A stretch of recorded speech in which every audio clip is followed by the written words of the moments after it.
Hi, and happy December 11th. Welcome back to Winter Wonderland Zoo, and specifically to the farm. First thing I'm going to do is fix the roof that was ugly, so that it is not ugly. And this is not the only instance of roofing issues you will see in this video.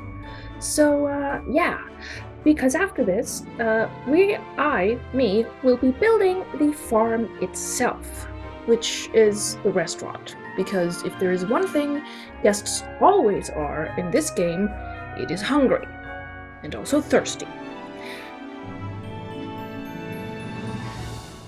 Yeah, so I had roofing issues in the restaurant part itself, but I do think I actually ended up fixing it in a way that made it better than it would have been if I had not had the issues.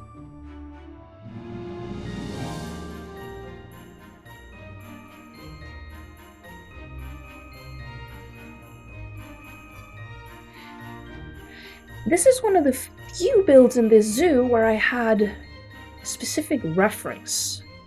I looked at a bunch of old Danish farmhouses where they used this type of building process called bindingsværk in Danish, and I cannot for the life of me remember what it's called in English. If anyone knows, please do comment.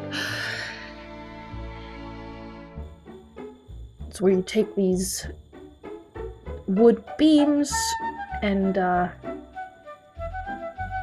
basically build a skeleton of the house, which is the opposite of what I'm doing here.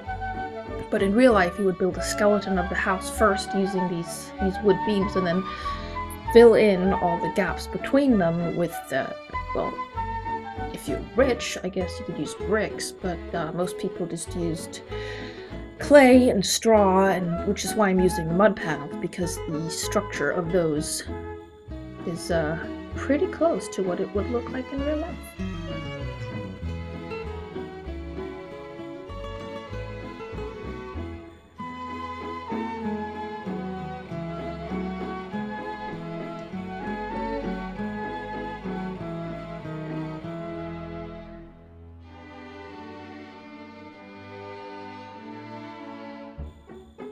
Oh yes, the staff path. I ended up moving that, I think, 2 or 3 times because I kept expanding the area that I was building on.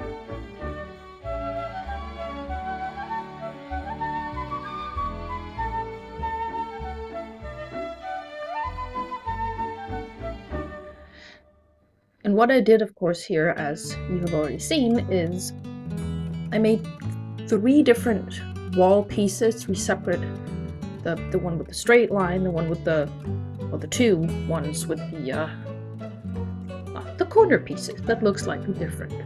And then I copied those. If I had not done that, I would have gone crazy in a bad way, as opposed to crazy in a good way.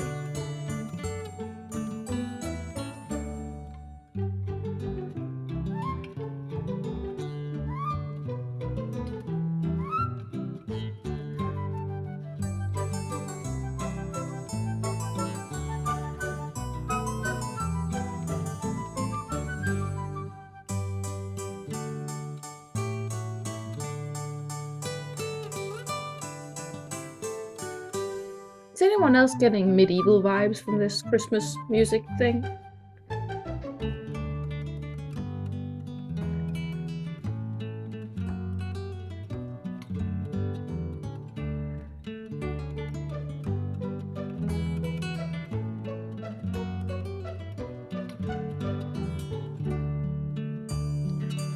Oh yeah, here I actually am using the new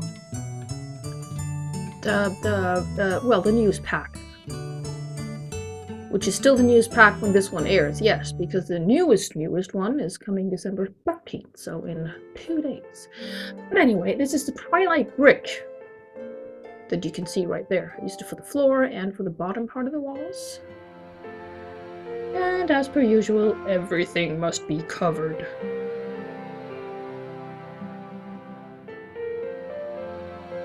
Which was a little bit challenging here because the narrowest mud piece is 1 meter, and I really needed one that was half a meter in order to have the walls the same size as the walls.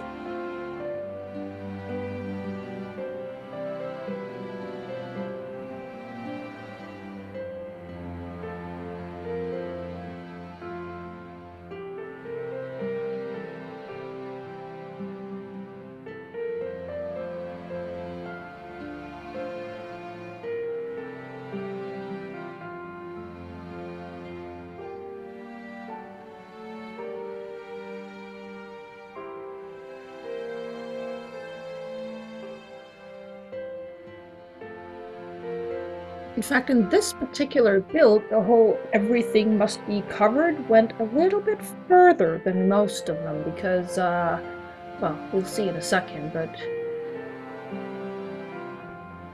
real old-fashioned country kitchen does not have stainless steel tabletops.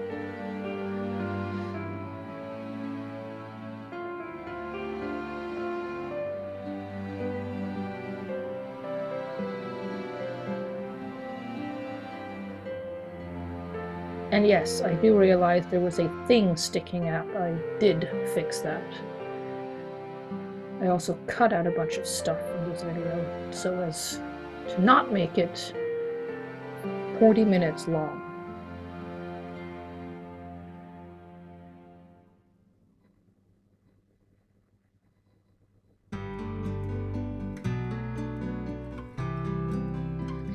Including moving those things up and down quite a bit. Because you want to cover the table, but oh yeah, okay, so the bowls no longer have a bottom. Oh well.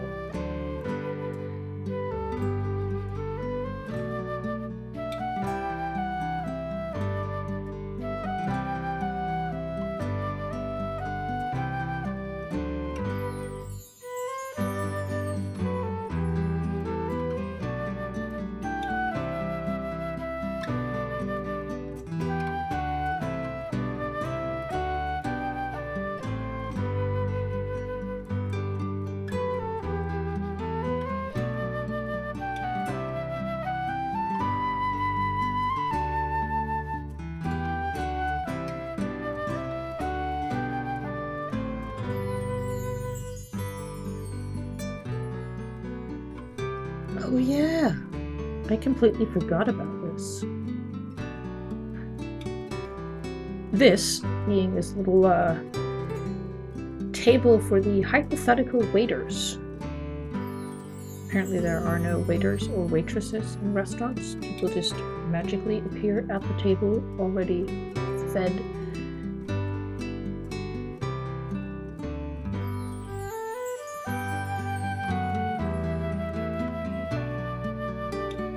And that, of course, is cutlery, obviously.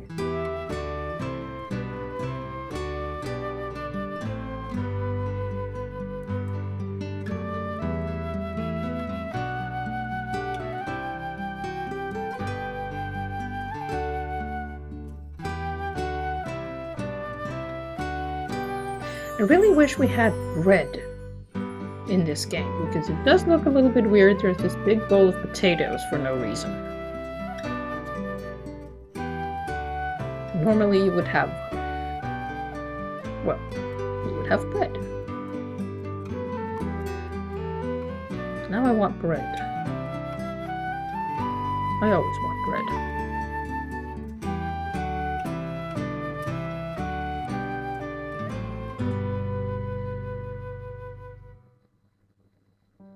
Yeah, so the issues with this roof start happening over in the place where the two sides meet, because it looks really good actually from the outside, I think, but not so much from the inside. And if you just put in a flat ceiling underneath, that could solve the problem, but I didn't want that. I wanted the beams to be visible full height. Like that, except not like that. Yeah. So I decided to go for sort of a halfway this, halfway that solution with bit of a flat ceiling in part of it, which also feels sort of realistic for an old building like that, because, I mean, you would want the storage. And you definitely had haylofts, although I don't know if you had those in the actual house. Probably some places. So speaking of storage, I did storage.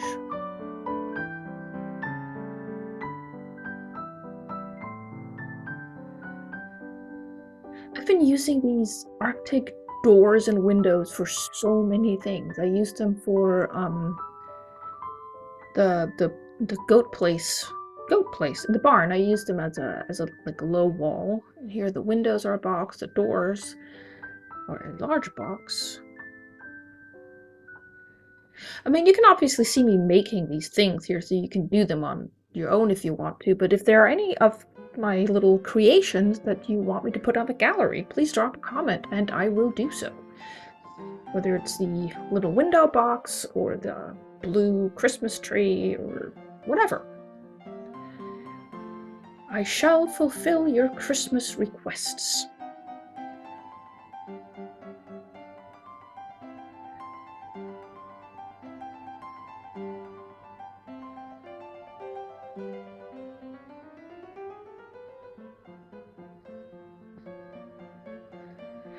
And if you think the area in front of this farmhouse restaurant is very, very large and open and empty, you are very, very much correct. That shall be fixed. Although not in this episode. Because what would you have at a Christmas tree farm? You would have a Christmas tree vendor, obviously.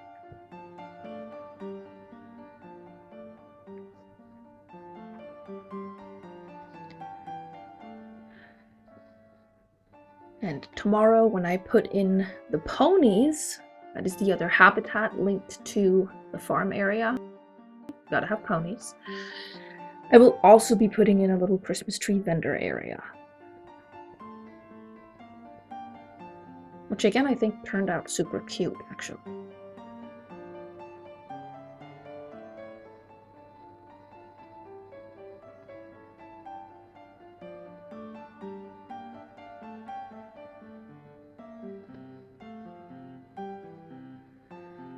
And yes, I am aware that there are no doors. Just like I fixed the roof of the barn this time, I will fix that issue tomorrow. I'm saying that because I already taped that episode and cut it. Just haven't done the voiceover yet.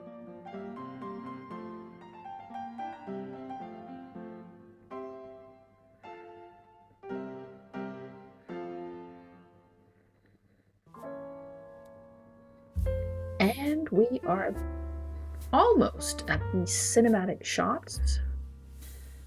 I'm just doing the non-temporary version of the sign.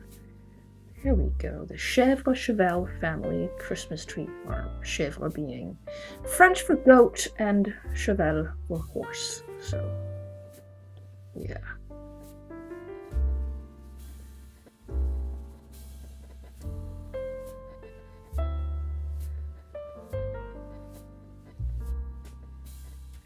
Area right there in front is where the ponies will go. We're gonna have a stable, just slightly more modern style. Yeah, no door. It's gonna be really cold in there.